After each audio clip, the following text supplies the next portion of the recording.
আসসালামু আলাইকুম সম্মানিত দর্শক শ্রোতা, আশা করি আল্লাহর অশেষ রহমতে আপনারা বেশ ভালো আছেন এবং সুস্থ আছেন।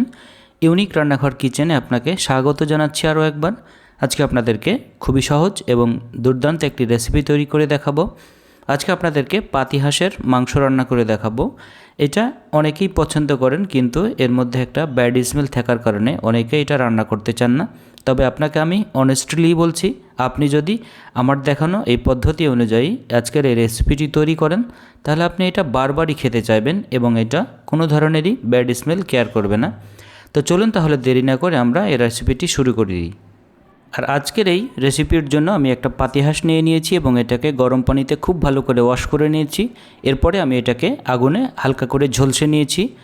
আর এখন আমি এখানে প্রায় 6টি মাঝারি সাইজের পেঁয়াজ নিয়ে নিয়েছি এবং এগুলোকে ঠিক এইরকমভাবে আমি কুচি করে নিয়েছি। আমি সবগুলো পেঁয়াজকে কুচি করে রেখে দিয়েছি। এখন একটা মশলা তৈরি করে নেব। এর জন্য এখানে 6 থেকে 7টি সাদা এলাচ আর 2টি কালো এলাচ, সামান্য পরিমাণে লবঙ্গ, আর দিয়ে দিলাম আমি সামান্য পরিমাণে কালো গোলমরিচ, আর দিয়ে দেবো সামান্য পরিমাণে জিরে আর 2টো শুকনো মরিচ।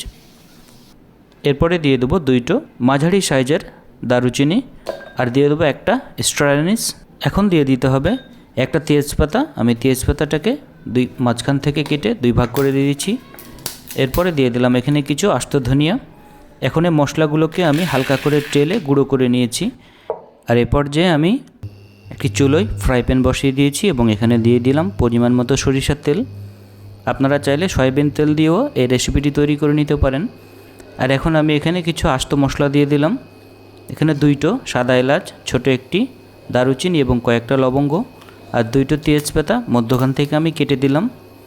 আর এগুলো দিলে তেলের সাথে অনেক সুন্দর একটা ফ্লেভার চলে আসে। আর এটাকে হালকা করে নেড়ে দিলাম। আর এখন দিয়ে দেবো আমি এখানে 1 কাপ পরিমাণে পেঁয়াজ কুচি।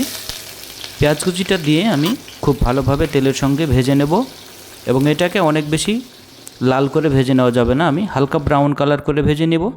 এবং এই পর্যায়ে আমি মাংসটাকে পরিষ্কার করে নেব। এর জন্য এখানে দিয়ে দিলাম 1 স্পুন পরিমাণে ভিনেগার, আর দিয়ে দেবো এখানে পরিমাণ মতো পানি দিয়ে আমি এই মাংসটাকে প্রায় 4 থেকে 5 বার পরিষ্কার করে নিয়েছি। আর এই পর্যায়ে আমার পেঁয়াজ ভাজা একদমই কমপ্লিট। এখন এখানে দিয়ে দিলাম 1 স্পুন পরিমাণে আদা বাটা এবং 1 স্পুন পরিমাণে রসুন বাটা, আর দিয়ে দিচ্ছি 1 স্পুন পরিমাণে হলুদ গুঁড়ো আর 2 স্পুন পরিমাণে মরিচের গুঁড়ো। ঝালটা আপনারা আপনাদের প্রয়োজন অনুযায়ী কমিয়ে বাড়িয়ে দিতে পারেন। আর দিয়ে দিলাম 1 স্পুন পরিমাণে ধনিয়া গুঁড়ো, আর দিয়ে দিচ্ছি 1 স্পুন পরিমাণে জিরে গুঁড়ো। সমস্ত মশলাগুলোকে খুব ভালো করে আমি কষিয়ে নিচ্ছি এবং এই পর্যায়ে দিয়ে দিলাম 1 স্পুন পরিমাণে লবণ দিয়ে আমি মশলাটাকে ভালো করে কষিয়ে নেওয়ার জন্য আমি এখানে পরিমাণ মতো পানি দিয়ে দিলাম। পানি দিয়ে চুলোর আঁচ এমতো অবস্থায় মিডিয়াম লো ফ্লেমে রেখে আমি এটাকে ঢাকনা দিয়ে ঢেকে দিচ্ছি এবং এটাকে এখন ঢাকনা খুলে আপনাদেরকে দেখিয়ে দিচ্ছি। মশলা থেকে কিন্তু অনেকগুলো তেল ছেড়ে দিয়েছে, মানে মশলা কষানো আমার একদম কমপ্লিট। এখন আমি ধুয়ে পরিষ্কার করে রাখা মাংসগুলোকে দিয়ে দেব এবং মশলার সঙ্গে খুব ভালো করে কষিয়ে নেব। আমি ঠিক এইরকম করে মাংসগুলোকে কষিয়ে নিয়েছি এবং এটাকে ঢাকনা দিয়ে ঢেকে রেখে দিয়েছি প্রায় 10 মিনিটের জন্য। 10 মিনিট পরে আপনাদেরকে ঢাকনা খুলে দেখাচ্ছি। এখন এগুলোকে খুব ভালো করে নেড়ে দিতে হবে। আমি এগুলোকে খুব ভালো করে নেড়ে দিলাম এবং আবারও ঢাকনা দিয়ে ঢেকে রান্না করে নিলাম প্রায় 5 মিনিট। 5 মিনিট পরে আমরা ঢাকনা খুলে আবারও এটাকে খুব ভালো করে নেড়ে দেবো। আমি অফ ক্যামেরায় ঠিক এইরকমভাবে 5 থেকে 6 বার ঢাকনা খুলে রান্না করে নিয়েছি।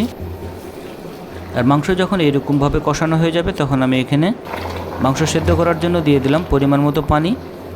আর এমতো অবস্থায় আমি এখানে গরম পানি দিয়েছি, আপনারা অবশ্যই গরম পানি দেওয়ার চেষ্টা করবেন। আর এখন আমি এটাকে ঢাকনা দিয়ে ঢেকে রান্না করে নিয়েছি প্রায় 5 মিনিট।